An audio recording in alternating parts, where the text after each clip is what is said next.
From New York, this is Democracy Now! We are moving today to vacate the convictions and dismiss the indictments of Muhammad Aziz and Khalil Islam for the assassination of Malcolm X on February 21, 1965. A New York judge exonerates two men convicted of killing Malcolm X after the Manhattan DA, Cy Vance, accused former FBI Director J. Edgar Hoover of hiding evidence decades ago that would have proven the two men were innocent. We'll speak with the independent researcher Abdurrahman Mohammed, whose work played a key role in spurring the new investigation. Then Angela Davis responds to North Dakota banning teaching critical race theory in schools. What we are witnessing are efforts on the part of the forces of white supremacy to regain a control which they more or less had in the past. Then to miseducation, how climate change is taught in America. We'll talk to author Katie Worth. And we go to British Columbia, where Canadian police have raided a First Nations blockade to prevent construction of a new pipeline on Indigenous land. The RCMP are invading Wet'suwet'en territory once again. There have been approximately 15 arrests that have happened already at Skidamden checkpoint. Legal observers, media have been arrested. Two of our Wet'suwet'en elders have been arrested and removed from the territory. Right now we're at Coyote Camp and the RCMP are moving in to remove me from my territory. All that and more coming up. Welcome to Democracy Now!, democracynow.org, the War and Peace Report. I'm Amy Goodman. The House of Representatives is set to vote today on a 10-year, roughly $2 trillion bill to combat the climate crisis while expanding social programs. The vote comes after Republican Minority Leader Kevin McCarthy spent more than 8 hours delaying a planned vote Thursday with a long and winding speech attacking Democrats over spending, the border crisis, China, Afghanistan, gas prices, and more. The latest version of the Build Back Better Act is dramatically smaller than initially proposed after conservative Senate Democrats Kyrsten Sinema and Joe Manchin demanded cuts, but it still contains many key elements of President Biden's legislative agenda. Oklahoma Governor Kevin Stitt Thursday halted the planned execution of Julius Jones, a black man who was sentenced to death for a 1999 murder he's always insisted he did not commit. And Jones' reprieve came just hours before he was scheduled to die by lethal injection last night.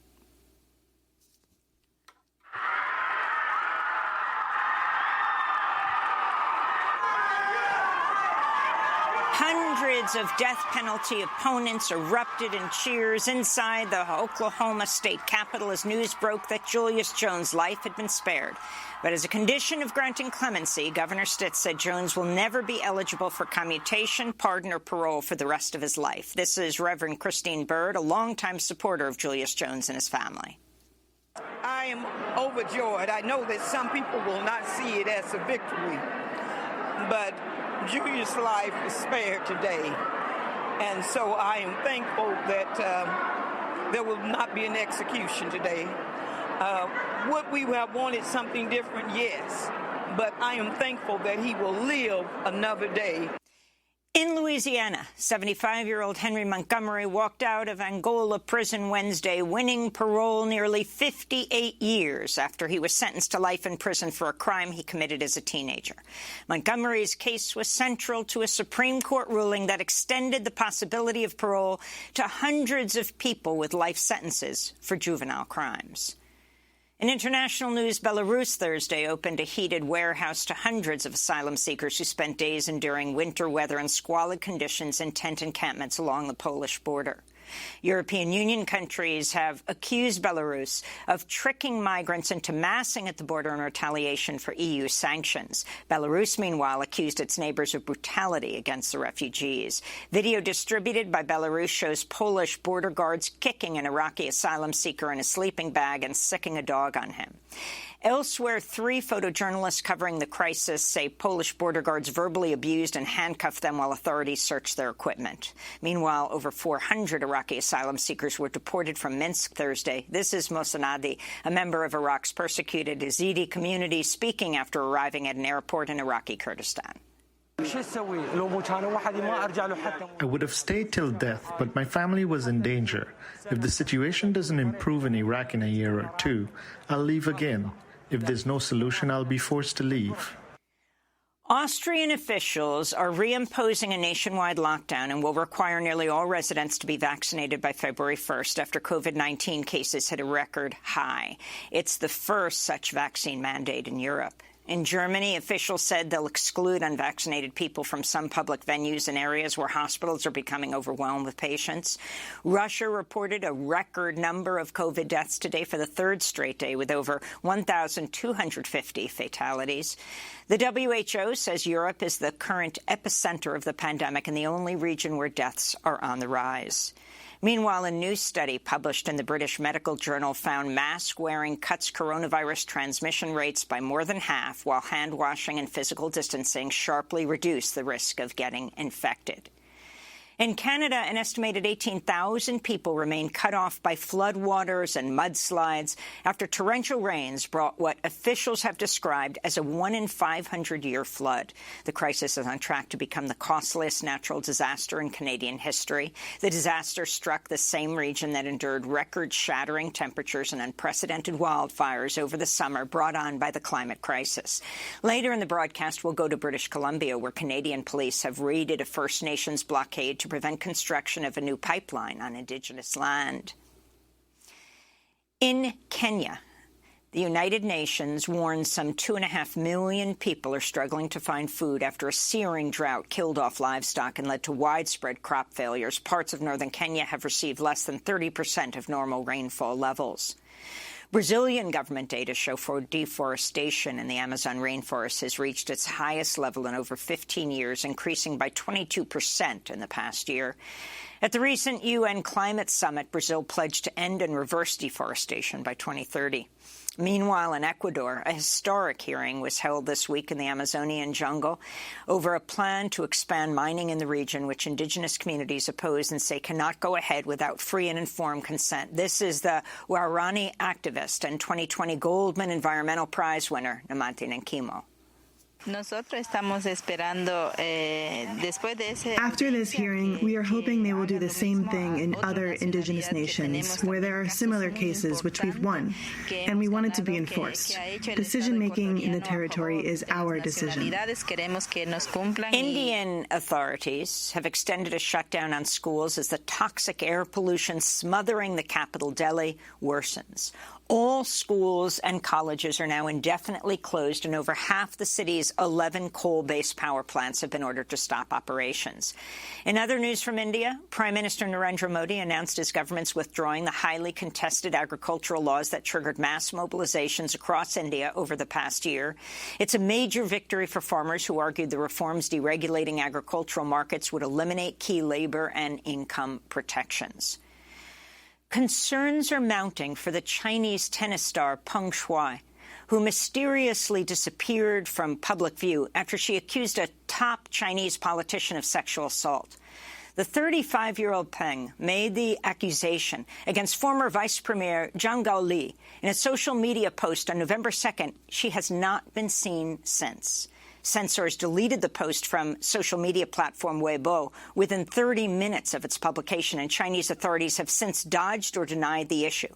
The Women's Tennis Association threatened to cut ties with China and say an email published by Chinese state media purportedly written to the WTA by Peng was a fraud.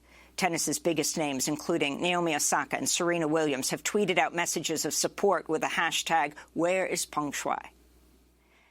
In Georgia, defense attorneys rested their case Thursday after calling just 7 witnesses in the trial of 3 white men who chased down and shot dead 25-year-old Ahmaud Arbery. Under cross-examination, Travis McMichael conceded Arbery did not threaten him in any way before McMichael took out his shotgun. He also conceded that his claim that Arbery grabbed his gun contradicted what he told police hours after the shooting. Outside the courthouse, hundreds of black pastors, including the Reverend Al Sharpton, gathered for a rally a week after a defense attorney unsuccessfully attempted to ban them from the courtroom. Closing arguments are scheduled for Monday. The city of Aurora, Colorado, has agreed to pay $15 million to settle a civil rights lawsuit brought by the family of Elijah McClain, the 23-year-old black man who was tackled by police, placed in a chokehold, and later injected with a large amount of the powerful sedative ketamine. He died several days later. At the time, McClain was walking home with an iced tea from the corner store. And a Senate debate over President Biden's nominee to become a top banking regulator turned acrimonious Thursday after Louisiana Republican Senator John Kennedy accused her of loyalty to the Communist Party of the former Soviet Union. If confirmed, Saleh Amarova would become the first woman, the first immigrant, and the first person of color to serve as controller of the currency. Amarova grew up in Soviet Kazakhstan, came to the U.S. in 1991. As a child, she was required to join a Soviet youth group. That became the basis for Senator Kennedy's questioning. I don't mean any disrespect. I don't know whether to call you professor or comrade. Oh, my goodness. Senator, I'm not a communist. I do not subscribe to that ideology. I could not choose where I was born. Massachusetts Democratic Senator Elizabeth Warren rushed to Amarova's defense. The attacks on your nomination have been vicious and personal. We've just seen them. Sexism, racism, pages straight out of Joe McCarthy's 1950s Red Scare tactics. It is all there on full display. Welcome to Washington in 2021. And those are some of the headlines. This is Democracy Now!, democracynow.org, The War and Peace Report. I'm Amy Goodman. A New York judge has exonerated two men convicted in the assassination of Malcolm X in the Audubon Ballroom in Harlem, February 21, 1965. This came after the Manhattan District Attorney's Office and the Innocence Project conducted a nearly two-year investigation that uncovered key evidence was withheld at the trial of the two men, 83-year-old Muhammad Aziz and Khalil Islam, who died in 2009. On Thursday, Manhattan District Attorney Cy Vance apologized in court to Aziz and the family of Islam. Vance also called out former FBI Director J. Edgar Hoover. We have obtained dozens and dozens of reports from the FBI and the NYPD's Bureau of Special Services and Investigations. These records include FBI reports of witnesses who failed to identify Mr. Islam and who implicated other subjects and suspects.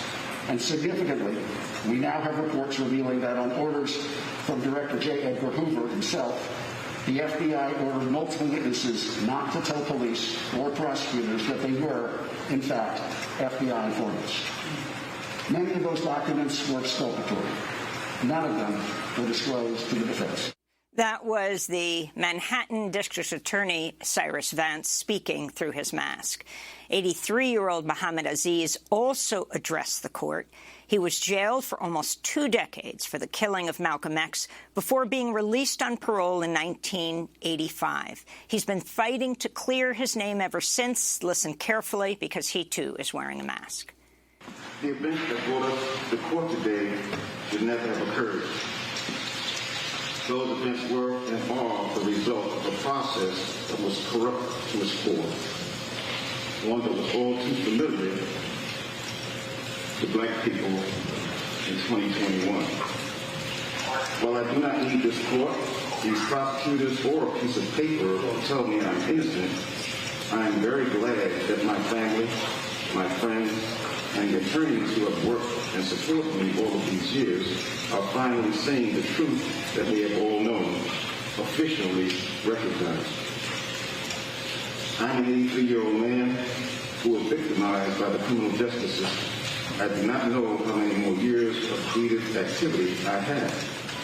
However, I hope the same system that was responsible for this travesty of justice also takes responsibility for the immeasurable harm caused to me during the last 55 or 56 years and beyond.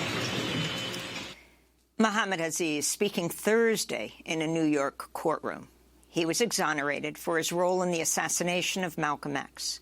The latest investigation into Malcolm's murder in 1965 was spurred by the Netflix documentary series Who Killed Malcolm X, which was largely based on research done by Abdurrahman Muhammad. an independent scholar and historian who spent decades investigating the life and death of Malcolm X. In a moment, Abdurrahman Muhammad will join us. But first, this is the trailer to Who Killed Malcolm X. We're not brutalized because we're Muslims. We're brutalized because we are black people in America. Power of this man's courage to say this stuff. It changed the entire trajectory of my life. He was becoming a figure that transcended the Nation of Islam. It was politics that really started the rift between Malcolm and the nation. The white man is the greatest hate teacher that ever lived there. The FBI was definitely afraid of someone like Malcolm X. What kind of democracy is that? People had to start wondering if something happened to Elijah Muhammad and Malcolm becomes the leader, it's over for all of us. And just then the gunfire went off. Malcolm's death never sat right with me. The investigation was a failure. Asking who's guilty is a dangerous question to ask. What is the real story? It's in the history book. Leave it there. Leave it alone. Elijah Muhammad told everybody, do not raise a hand against Malcolm X. He didn't have to give the order. Someone would take care of it. The FBI should have known. Why doesn't someone want to get to the bottom of this? They never had any intentions of seriously investigating that assassination. That is my mission. I'm not going to stop until I get justice. Because the official count of who killed Malcolm X, it's not true. Those are the words of Abdurrahman Muhammad in the trailer of the 2020 Netflix documentary series, Who Killed Malcolm X? Abdurrahman Muhammad joins us now. Welcome back to Democracy Now! You were in the courtroom yesterday. Can you describe the scene? You have two men who served each more than 20 years in prison for the assassination of Malcolm X. One of them died, Khalil Islam, more than a decade ago. But Muhammad Aziz stood there in the courtroom. Talk about the moment. Describe the scene. Amy, it was a beautiful fall afternoon. The weather couldn't have been better in New York. When we sat down, we had to process what we were witnessing. It was surreal. It was almost out of body to be sitting there and watching an exoneration, not a pardon, an exoneration long after a half a century of a man who was still living, a man present, 83 years old, and to watch the government admit that these brothers were sent to prison for a crime they didn't commit was stunning. It was stunning. It was breathtaking, honestly. I mean, it just took my breath away. And a lot of this is based on your research, a lay historian who just devoted your life to uncovering what happened. Can you talk about who Mujahid Abdul Halim is, who spoke through a reporter yesterday briefly to the New York Times in favor of the exoneration and his role in the assassination? Well, Mujahid Abdul Halim, back in those days, the winter of 1965, was known as Talmadge Hayer. At the time he was arrested, he was known, the name that was put on his jacket was Thomas Hagen. But he is one of the confessed assassins who was caught at the scene. One of Malcolm's bodyguards shot him in the leg, and he was literally stomped almost to death outside the Audubon Ballroom. He was convicted for the crime, along with Muhammad Aziz, who was Norman 3X Butler at that time, and Khalil Islam, Thomas 15X Johnson. He is the one who gave us the names of the real assassins. And Amy, I would say this, that it was our revelation, the revelation that I published in 2010 of the identity of Al-Mustafa Shabazz William X. Bradley that revived this entire investigation. Before that, and before his name appearing in Manning Marable's book, crediting that revelation to me, the little independent scholar here in Washington, D.C., it completely blew the lid off this whole case, revived it from the dead, literally from the dead, and that material finds its way into who killed Malcolm X, and we have what we have today. And I'm appreciative to the lawyers, David Shaney and Barry Scheck, for acknowledging that in the courtroom. Talmadge Hayer filed this affidavit in 1977 and 78, where he named his 4 accomplices. It was an affidavit that was ignored by the criminal justice system. There it was, laid out in black and white, their names, how they carried out the assassination, how they planned it. Law enforcement never, ever, ever made any attempt to arrest those men. I only wish Manning Marable and Les Payne, 2 great writers, could be with us today as well. Both died on the eve of the publication of their books on Malcolm X. But I wanted to go to the clip from that Netflix docuseries, Who Killed Malcolm X, where you, our guest, Abdurrahman Muhammad, describes footage of the scene outside the Audubon Ballroom after the assassination. The coroner ruled the cause of death to be the shotgun pellet. It wasn't the wounds from the shooters after the shotgun that killed Malcolm X. The cause of death was ruled to be the sawed-off shotgun. Rally attendees seized one of the gunmen as he tried to escape the Audubon. There is archival film of the scene outside the Audubon Ballroom right after the assassination. Policemen engaged in a brutal tug-of-war. You see a scuffle between the police and the crowd that was trying to beat down Talmadge Hayer, the only one of the assassins to confess. And there's a man standing on the edge of that crowd who looks a lot like William Bradley, who, according to Hayer, fired the shotgun that killed Malcolm. And he's feigning like he's part of the brawl.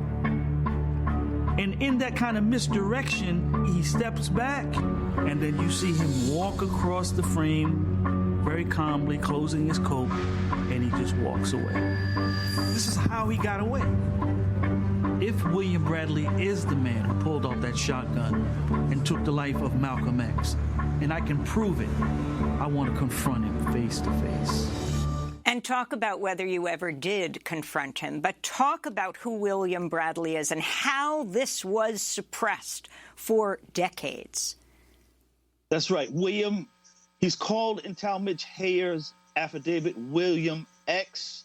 William X. Bradley was a lieutenant in Muhammad's Mosque number 25 in Newark, the temple where the assassins hailed from. He was, he was a street thug. He was a bank robber. He was very proficient with a sawed-off shotgun, which is the reason why he was selected to carry out the assassination of Malcolm X, because they knew he could accomplish the task. Long criminal record, especially after Malcolm's assassination. He lived a life unmolested in Newark. He was never approached by law enforcement about the assassination of Malcolm X. He did spend many years in prison for other crimes, but not the killing of Brother Malcolm. And did you get a chance to talk to him? Did not get a chance to talk to him. I mean, there's no way in the world I would have approached that man's house by myself. The truth of the matter is that what I did is really the work of law enforcement. I can't walk up into a dangerous felon's house and say, why did you kill Malcolm X? Why did you murder Malcolm X, right? You need a team, you need security. And by the time, we was able to put together the team for Who Killed Malcolm X, where I, have proper security and be able to make that move, unfortunately, he passed away in the middle of production as we were on the cusp of visiting his home there in Newark, New Jersey. So I want to go to the issue of all the FBI informants involved here. Let's go to another clip from the documentary series Who Killed Malcolm X. In the 1960s, the FBI launched one of the biggest counterintelligence operations in its entire history. Black people everywhere today are fed up with the hypocrisy practiced by whites. And they kept a very close watch on Brother Malcolm. And if something isn't done, then I'm afraid that you will have a racial explosion, and a racial explosion is more deadly than an atomic explosion. J. Edgar Hoover, the director of the FBI, was deathly afraid of someone like Malcolm X. Malcolm was being surveilled. He was being followed. His phone was tapped. If you look at the investigation of Malcolm X, it's when he becomes a public figure for the Nation of Islam that the Bureau starts taking more of an interest into his subversive rhetoric. You seem to be dissatisfied with everything. Just what do you want? I'm not dissatisfied with everything. I'm just telling you that the Negroes themselves should take whatever steps necessary to defend themselves. The FBI had multiple high-ranking, paid human informants in the leadership of the Nation of Islam. Could it have been that FBI informants were actively involved in Malcolm's murder? Almost certainly so. Some members of the Nation of Islam became willing tools, but they were the puppets. The puppeteers were in charge of that whole situation.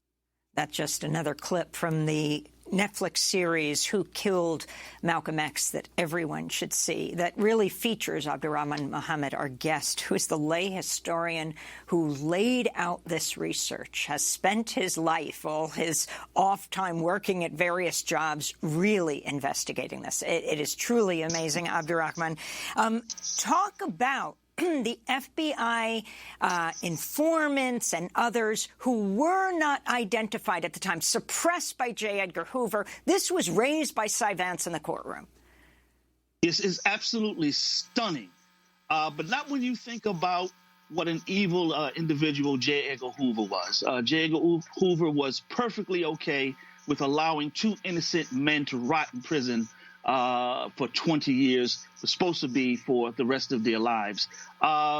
Yes, we know for a fact, and have known for quite a while, that there were 9 undercover FBI informants in the Audubon ballroom that day.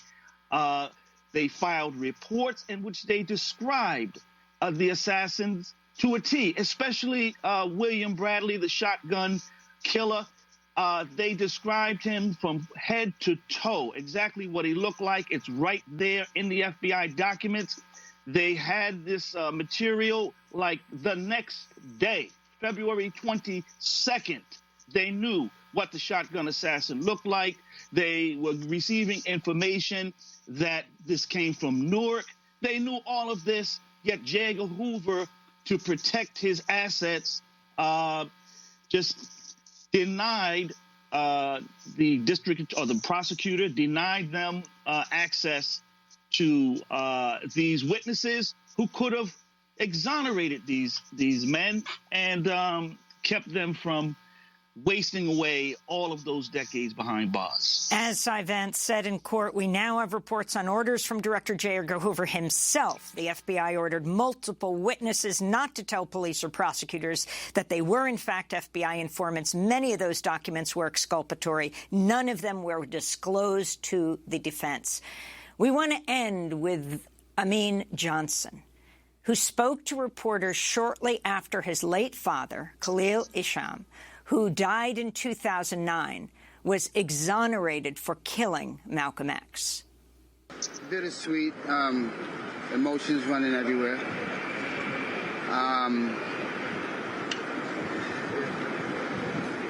The fact that my father and my mother weren't here, are not here alive to see this and to experience the exoneration is painful because they suffered a lot. They suffered a lot. I believe that their deaths was a direct result of the stress and drama and trauma and post-traumatic stress that this whole situation has caused. on them. So I can't say that I'm completely happy because they're not here, and I think that the effects of it remove them from our lives. So that is Amin Johnson, who spoke to reporters shortly after his late father, Khalil Islam, and Mohammed Aziz, who is still alive, were exonerated in court yesterday in New York. Abdurrahman Mohammed, we thank you so much for being with us and for your devoted work to who killed Malcolm X, the independent scholar, historian, journalist, writer, and activist, widely regarded as one of the most respected authorities on the life and legacy of Malcolm X, featured in that 2020 Netflix documentary, Who Killed Malcolm X.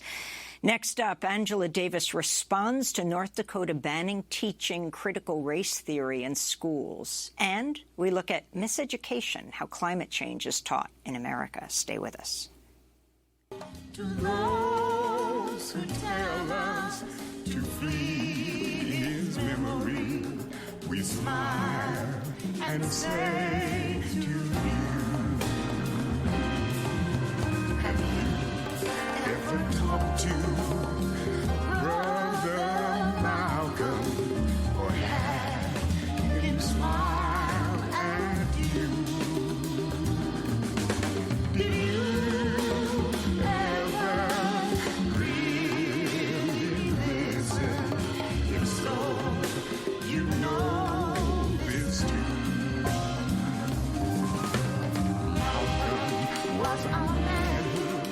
Malcolm's Theme by Kamasi Washington. The words are taken from Ossie Davis's eulogy for Malcolm X at his funeral. This is Democracy Now!, democracynow.org, the War and Peace Report. I'm Amy Goodman. We turn now to look at two education stories and how right-wing forces are trying to prevent students from learning about the climate emergency as well as the racist history of the United States. North Dakota's Republican Governor Doug Burgum recently signed legislation banning the teaching of critical race theory. Public schools are now barred from teaching students that, quote, racism is systemically embedded in American society. Critics say the law could ban the teaching of slavery, redlining, and the civil rights movement. Even discussion of the law is now prohibited in North Dakota schools. Well, on Thursday, I spoke with the legendary academic, scholar, activist Angela Davis and asked her about what was happening in North Dakota and other states across the country. I think that what we are witnessing at this moment is a profound clash between forces of the past and forces of the future. The campaign against teaching critical race theory in schools, first of all, critical race theory is not taught in high schools. And I wish more critical race theory were taught at the university level. But critical race theory has become a watchword for any conversations about racism, any effort to engage in the education of students in our schools about the history of this country and of the Americas and of the planet.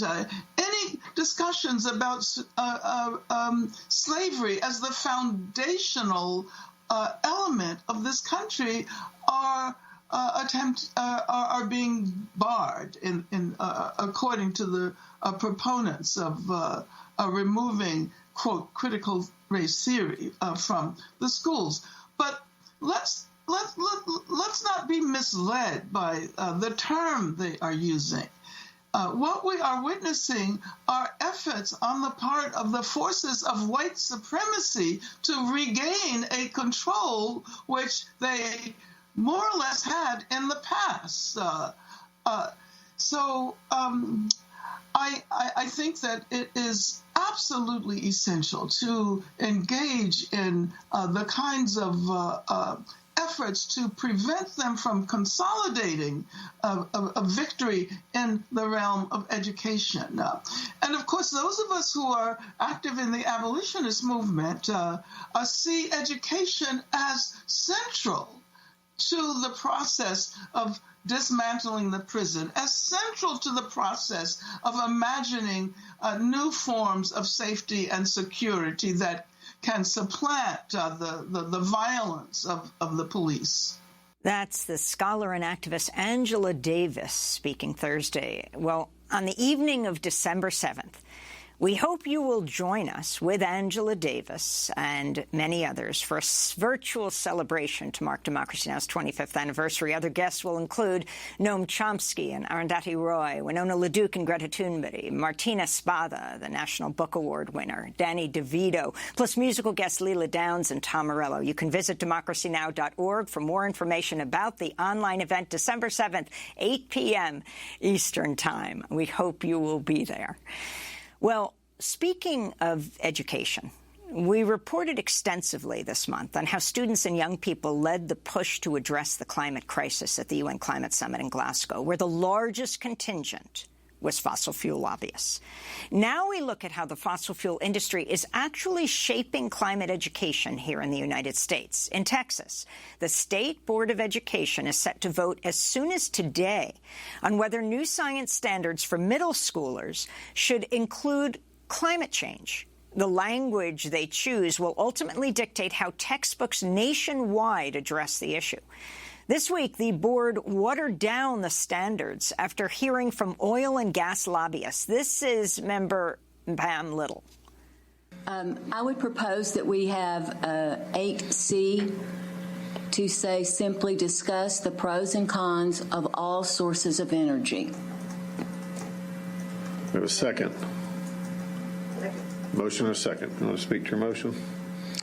I just think that this will give our students the opportunity to do the things that we want them to do. It will give them the opportunity to think critically.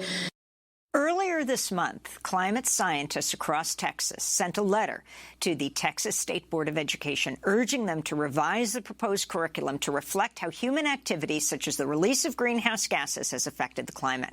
For more, we're joined in Dallas, Texas by Katie Worth, an investigative reporter who visited schools across the United States and found corporate and political influences are interfering with students' climate education. Her new book is just out this week.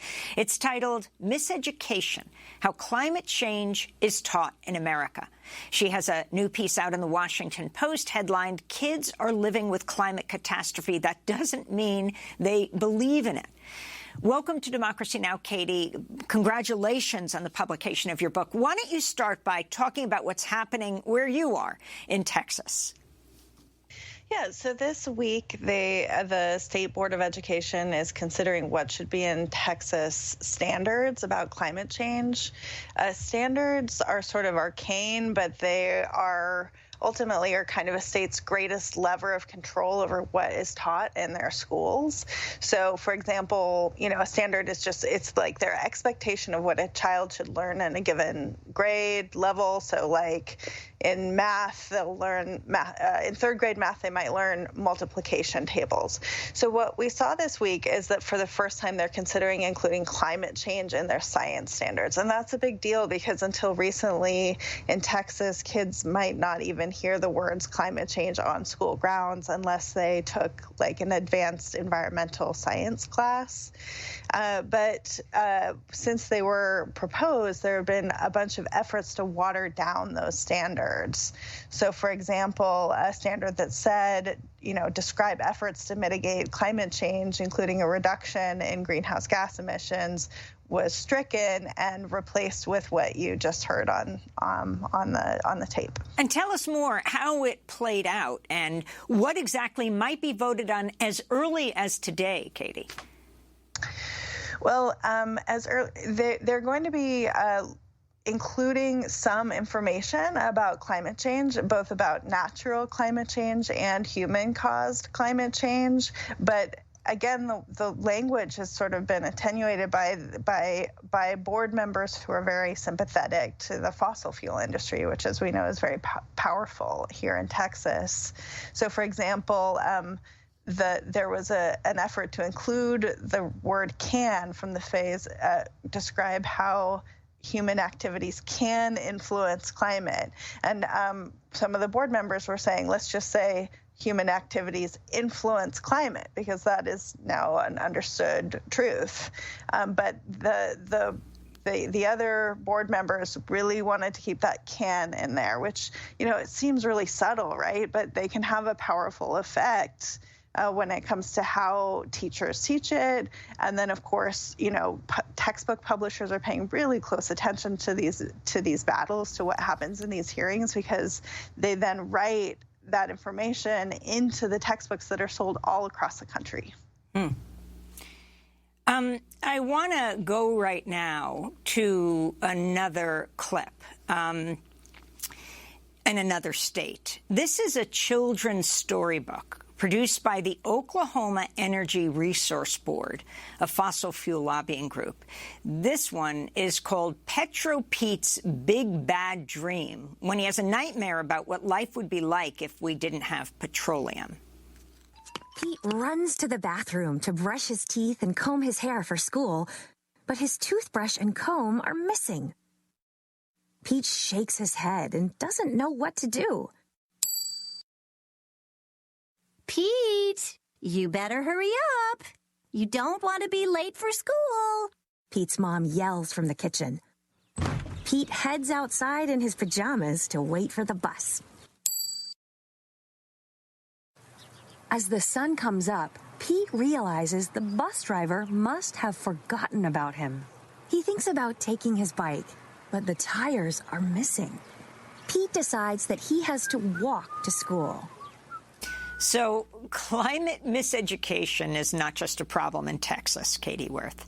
You have traveled this country. I won't ask you if you use fossil fuels going to classrooms.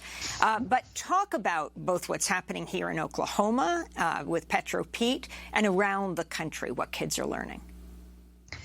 Yeah, well, there's a long history of the fossil fuel industry trying to get their messages to children, because that shapes how kind of future generations will think about their industry and how they will regulate their industry. And so the latest iteration of this is, as you heard, like getting to students through storybooks, through presentations, through field trips, through teacher trainings. That same state agency that created that storybook offers a training for teachers if they come do a workshop that's sponsored by the fossil fuel industry. They walk away with a tub of lab equipment worth $300 to $500, which is a really big deal in a place like Oklahoma, where education is really underfunded. So it's pretty ubiquitous, and it's also pretty insidious.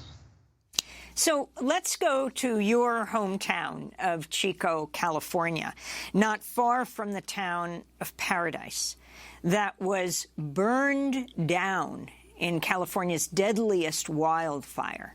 And talk about how climate change is being taught in Chico, where many climate refugees from Paradise now go to school. Yeah, well, I had the opportunity right after the mega fire burned down Paradise. Those schools were almost all displaced into Chico, and the Paradise Intermediate School was displaced into a hardware store, a shuttered hardware store, so basically like a Lowe's. They turned aisles into classrooms. The checkout counters were where the lunch lady served the meals. It was all very surreal, but the teachers and the kids made it work. And I sat in on a classroom as a 7th grade science teacher was teaching the kids about climate change. It was a climate unit that he taught every year. And in the middle of that unit, one little boy raised his hand and said, hey, I'm confused. My parents say that climate change isn't real. And so, I don't know what to believe. And so it just was pretty gutting. I mean, he was not the only kid in that class that felt that way. There were many. And so, it's just gutting to see that in this class of children who could legitimately be called climate refugees, because as we know, these mega fires are fueled by climate change.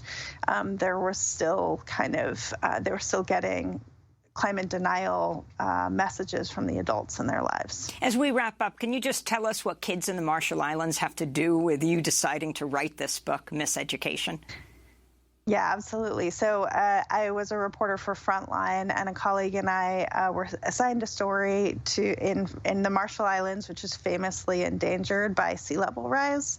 And we went there and we started talking to kids there, and we were just stunned by how fluent they were when they were talking about climate change. They could talk about the causes, they could talk about what it would mean for their own future in a way that felt much more informed than a lot of adults that I know can speak about it. And so, one of those kids that we were talking to, his family was at the time considering moving to Oklahoma, and in part because his parents wanted him to have, make sure that their kids had a really great education. So the question arose, okay, well, if these kids moved to Oklahoma, what might they learn about climate change? And as you heard with Petro Pete, they may not be learning anything about climate change, but they would almost certainly be getting messages from the fossil fuel industry. Well, Katie Wirth, I want to thank you so much for your work, investigative reporter. Congratulations on your book out this week, Miseducation, How Climate Change is Taught in America. Next up, we go to British Columbia, where Canadian police have raided a First Nations blockade to prevent construction of a new pipeline on Indigenous lands. Stay with us.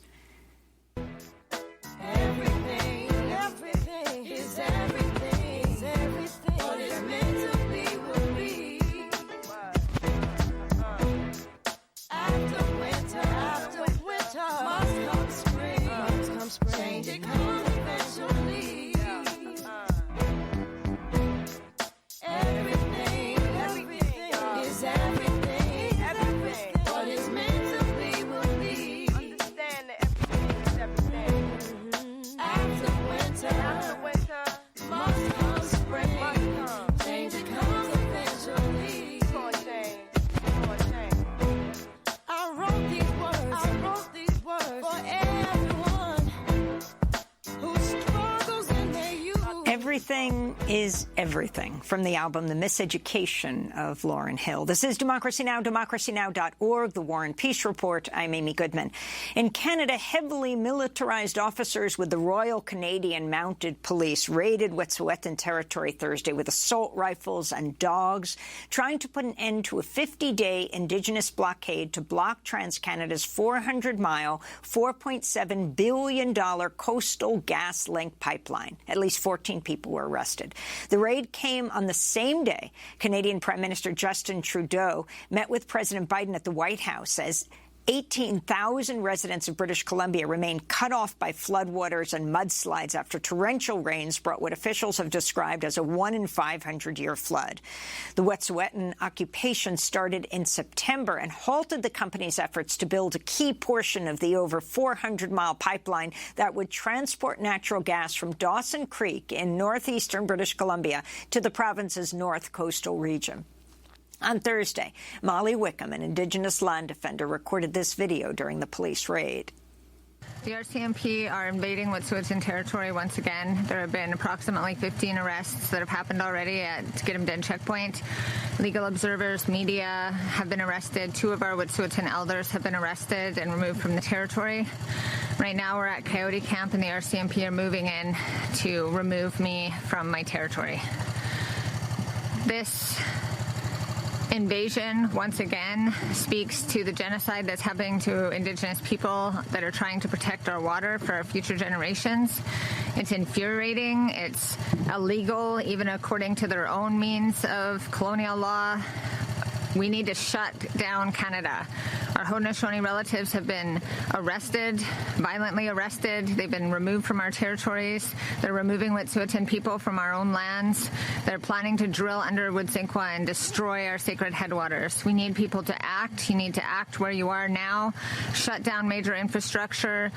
Do whatever you can. Rally against the investors. Shut down the investors to this project so that it is very clear that Indigenous people will not stand for the genocide that's happening to our lands and to our future generations. Thursday's raid came after the Wet'suwet'en Nation issued its own eviction notice on Sunday to Coastal GasLink workers. When the workers attempted to access the roads, Indigenous land defenders refused to allow them to enter. The workers then reported the blockade to the Royal Canadian Mounted Police and issued an injunction. Roads closed. Roads closed, man, no matter what you say. So we're here from Coastal GasLink Project. We are here to conduct work on behalf of the Coastal GasLink Project, and you're impeding us. Can you please move your blockade out of the area? Nothing to say. We have a court injunction, BC, that anyone having no are restrained from and physically preventing, restricting, conducting work. Will you remove your blockade to allow us to conduct our work? As you're not removing your blockade and continuing to... We'll be advising that we will be reporting this to the RCMP as a breach of an order. There's a copy of the injunction. Thank you for your time.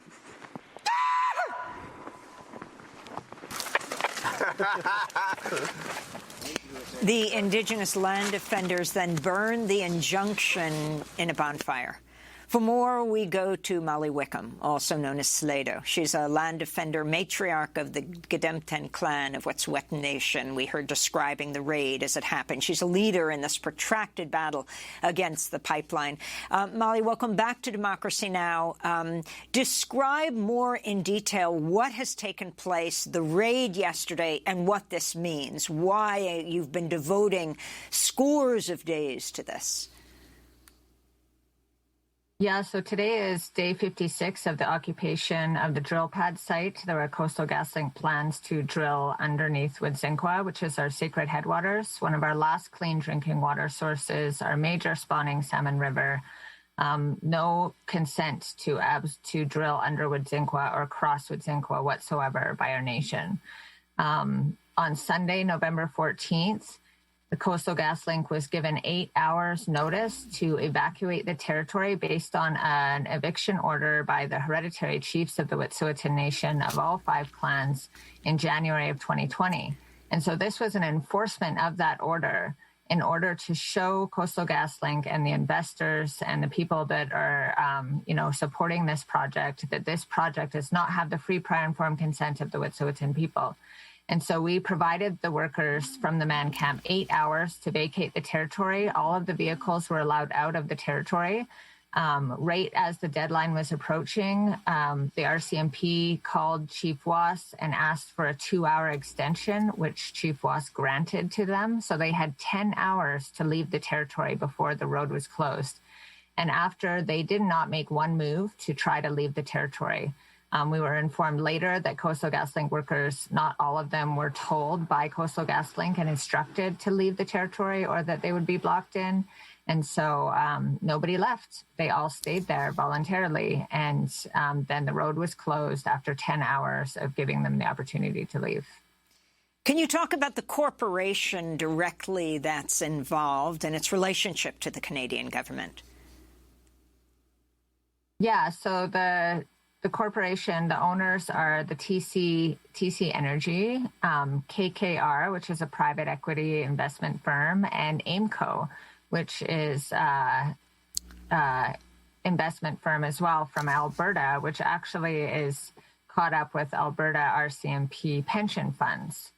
And so TC Energy owns the least amount, and there's also the major investors of the major 5 Canadian banks that are, and RBC, Royal Bank of Canada, is the one funding most of the construction for this project.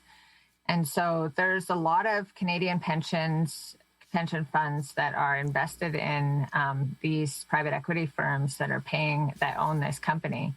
And around the world, there's huge investment into this company that people aren't even aware that it's their pension funds that are paying for this destruction of our territory. On Wet'suwet'en territory, the Gedemten clan set up a cabin on the drill pad site where Coastal GasLink plans to drill. This is the drill pad site where they plan to drill under Wet'suwet'en. And we have a new home here, a new cabin here, a log cabin that's going to be here and stay here, and we'll be housing Cassia and Gidimt'en and Wet'suwet'en people for generations to come. And they won't be coming in here anytime soon to be drilling under Wet'suwet'en. We're occupying this space. People are going to be living here, and it'll be occupied from now on. Is that where you are right now, Slato? Yes, we are at Coyote Camp, which is the drill pad site.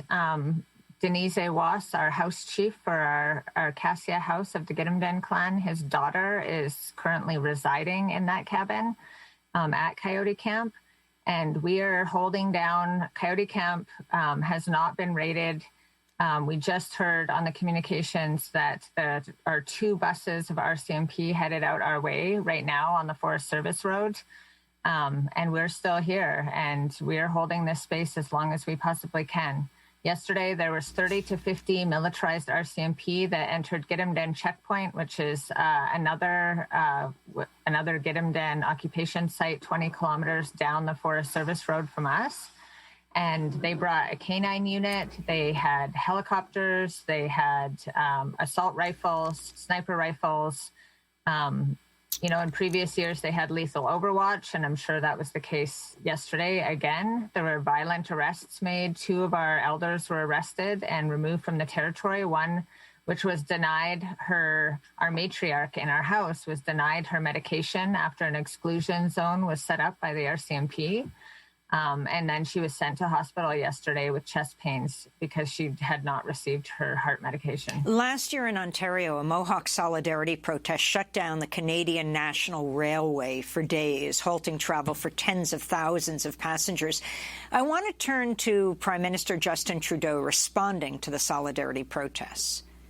We recognize the important democratic right, and we will always defend it, of peaceful protest. This is an important part of our democracy in Canada. But we're also a country of the rule of law, and we need to make sure those laws are respected. That is why I am encouraging all parties to dialogue to resolve this as quickly as possible. So if you could respond to what Prime Minister Trudeau is saying. He just met yesterday with President Biden and the Mexican President AMLO, Andres Manuel Lopez Obrador. He's pushing for Line 5 through Michigan, which the Michigan governor has said no to, afraid it'll pollute the Great Lakes. Overall, your message, this in the midst of, in another part of British Columbia, you have these 1 in 500-year floods. Yeah, so I do want to speak to Trudeau's rule of law. I feel like the rule of law is inherently racist, and when they use that terminology in this context, it's extremely racist because it does not consider Indigenous law. It's as if we don't exist as Indigenous people and that we don't have our own governance and that we don't have our own system of law. And calling the rule of law and following the rule of law in Canada totally erases us as Indigenous people. And we are here holding up Wet'suwet'en law. That is why we are here. We're not here, we're not protesters. We're not just here protesting, this one project. We're here to uphold Wet'suwet'en law as we have for thousands of years. And that means protecting our river at all costs. At this time, there's BC declared a state of emergency. And so there are people literally stranded on their roofs. There are people that have died. And the RCMP have sent in 2 plane loads, 4 buses full, and multiple helicopters to use in raiding our territory on unarmed Indigenous people. And so that, to me, that, this climate crisis that has caused this disaster, and the resources that the government is willing to direct to criminalizing Indigenous people instead of addressing the actual climate issue speaks to, the discrepancy between Molly what is Wickham, being said in the we're government. We're going to have to leave it there, also known as Slato. We'll continue to cover this issue. I'm Amy Goodman. Thanks for joining us.